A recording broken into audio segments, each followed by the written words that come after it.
morning, dito na po kami sa Sitio Pisapungan, Barangay Santa Juliana, Capas Tarlac.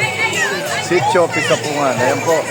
Saan inahanda na po namin yung mga pamimigay ng ating mga mabubuting puso na NGO na magbibigay po ng medical na serbisyo at saka konting grocery po.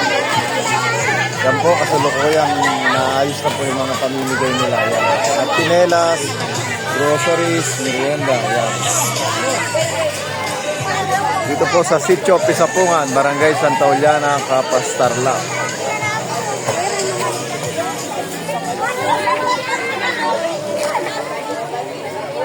Ayan na po.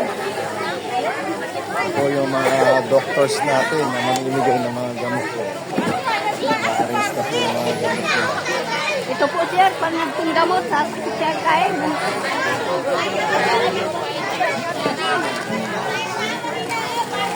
Ito, mamimigay sila ng mga konting tulong na makakatulong po sa mga taga rito sa Sitio Pisapungan. Ayan, mga toys, mga pinelas, groceries, merienda. Ayan.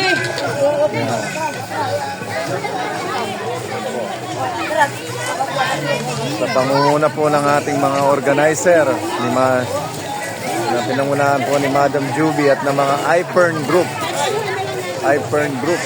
At sa ating pong opisina ng Macedo. Pumuna po ni Sir Lito at kami po bilang mga staff. Ito po, naganap po natin ang bagay na ito para po kahit paano makatulong po sa mga kapatid po natin, mga katutubo. Dito po sa Sitio Pisapungan, Capas Tarlac.